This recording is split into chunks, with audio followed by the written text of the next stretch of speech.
what is up, you guys? Welcome back to my channel. I'm so glad to see you here again.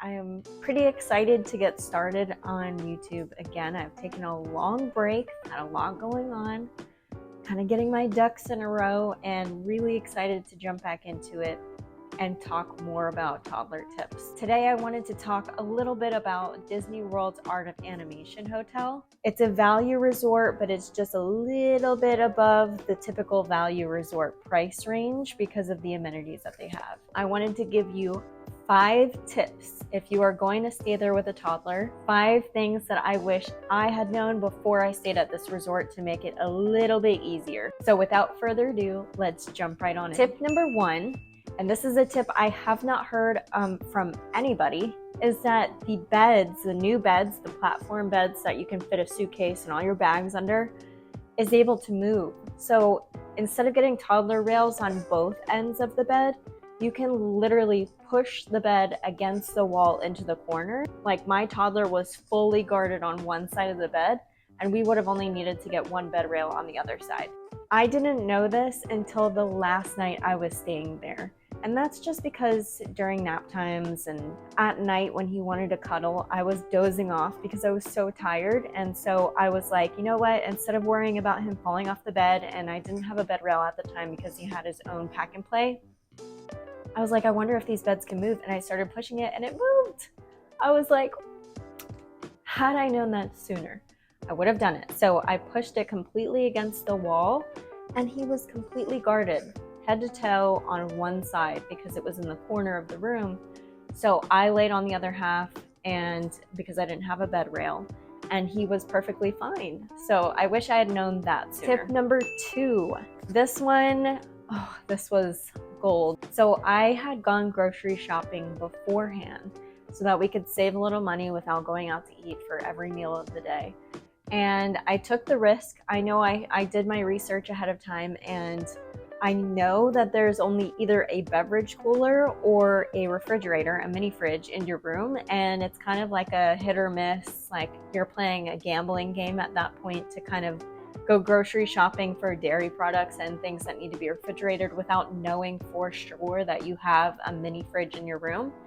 Well, I got there, brought all of my groceries up to the room, and I looked on the label on the mini fridge and it said it was a beverage cooler that didn't cool anything lower than 41 degrees. So that was a bummer. But that was the gamble I was willing to take. And I just was really curious because it really looked like a mini fridge. I'm like, I've seen beverage coolers and I know that they have that clear glass in the front where you can see through most of them, not all of them. But this one was a solid black mini fridge. Like, it looked like a mini fridge. So I Googled the brand and Googled how to change the temperature. And lo and behold, on the back of the fridge, there's a little dial that you can change the temperature and you can make it the coldest setting. And I'm gonna pop in the actual, the brand and the temperature that you can lower it to just for reference. But our drinks were frozen, and I mean frozen. Half of all of my bottles had ice in the bottom, like alcoholic beverages, water, everything. It was partly frozen because it got so cold. So I was like, thank you that those were actually mini fridges, even though they had the beverage cooler sticker on the door. So if you're going grocery shopping, I know it's still a gamble, but if you take the risk like me and bring in refrigerated groceries, try the dial and see if it's that type of beverage cooler or mini fridge. All right, I was just talking forever and my microphone was off. So here we go again.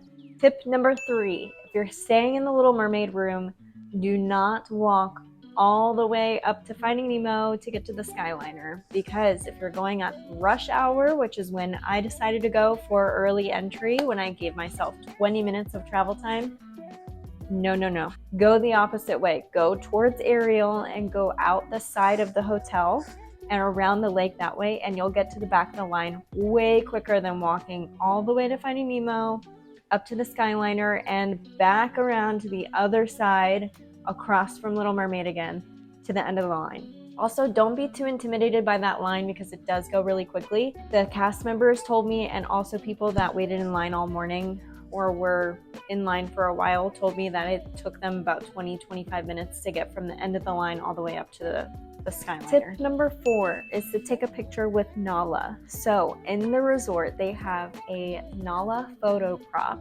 that's hidden somewhere in plain sight. So if you spot Nala, be sure to take a selfie or take a picture with her and take the photo to the front desk in the lobby, and they'll exchange the photo for a pin. You just show them your photo and they'll give you a little pin. It's so cute. It's got the Art of Animation Resort on it and a little tiny Nala. It's adorable and it's a perfect souvenir. Number 5, do not underestimate the quick service in this resort. I have been going to Disney World since I was 8 weeks old. Literally, I live 30-40 minutes without traffic from Disney. I eat there a lot, and I have eaten at just about every quick service there is.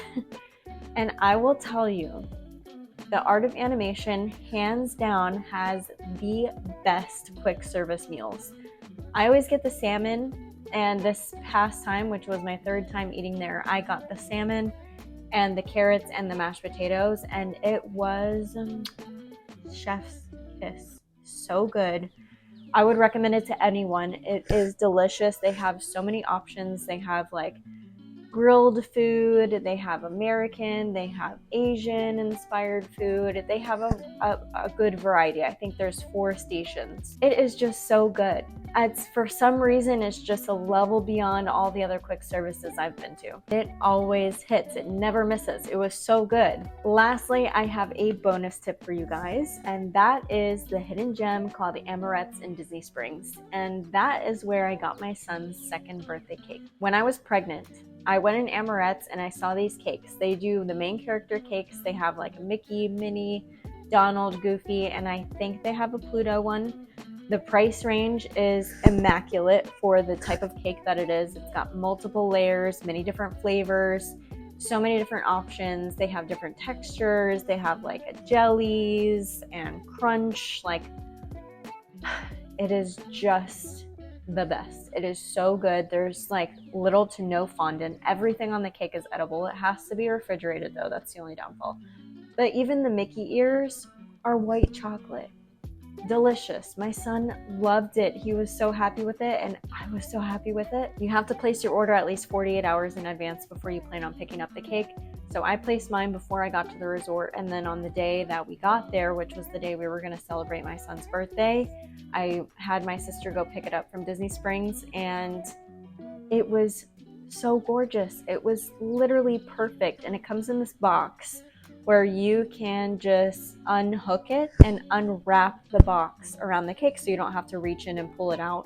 So smart. They wrote "Happy Birthday Mason" on the back for free, so that was a win. It was just all around perfect. It was perfect for us. It was me, my son, his grandparents, and my sister, his aunt, that came to visit us, and we still had leftovers to take home.